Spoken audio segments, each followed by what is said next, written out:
Friends, నిన్న హడావుడిగా పాక్ యుద్ధ విరమణ గురించి అమెరికా అధ్యక్షుడు డొనాల్డ్ ట్రంప్ ఒక ప్రకటన చేశాడు.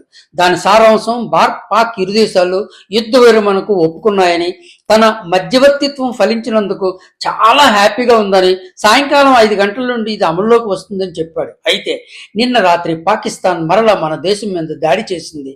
మనం వెంటనే దాన్ని తిప్పికొట్టాం.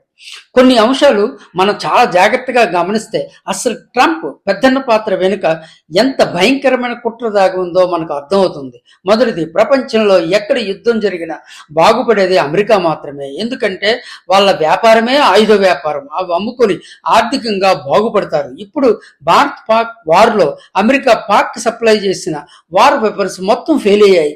ఉదాహరణకు అమెరికా సప్లై చేసిన F-16 పాక్ వాడితే మన ఆర్మీ వాటిని గాలిలోనే పేల్చివేసింది. భారత శక్తిని చూసి అమెరికాతో పాటు ప్రపంచం మొత్తం ఆశ్చర్యపోయింది.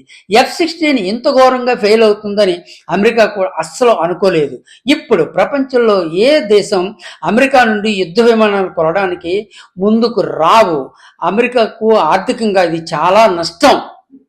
ఇంకా యుద్ధం కొనసాగితే అమెరికా సప్లై చేసిన మిగతా వార్ వెపన్స్ డొల్లతనం మొత్తం అందరికీ తెలుస్తుంది. అందుకే ఈ యుద్ధ విరమణ పాకిస్తాన్ కంటే అమెరికాకే ఎక్కువ అవసరం.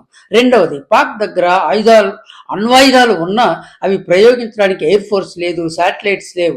ఇది అమెరికాకు బాగా తెలుసు. ఒకవేళ పాక్ మన మీద ప్రయోగిస్తే అవి మన భూభాగం చేరకుండానే మన వాళ్ళు పేల్చివేస్తారు. అందువలన పాక్కు ఇంకా ఎక్కువ నష్టం జరుగుతుంది. మూడవది, IMF నుండి పాక్ 8,500 కోట్లు బెయిలౌట్ ప్యాకేజ్ ఇప్పించాలి. అంటే పాక్ యుద్ధంలో ఉండకూడదు. అందుకే యుద్ధ విరమణ ప్రపోజల్ అర్జెంటుగా చేసి పాక్ 8,500 కోట్లు లోన్ వచ్చేటట్టు చేశాడు ట్రంప్.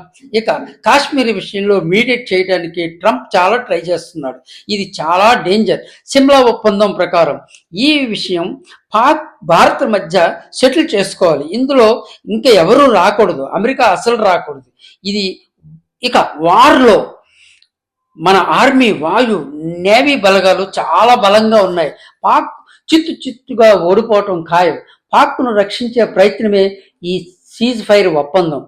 అమెరికా, మన మోడీ ప్రభుత్వం సరి అయిన రీతిలో స్పందించాలని కోరుకుందాం.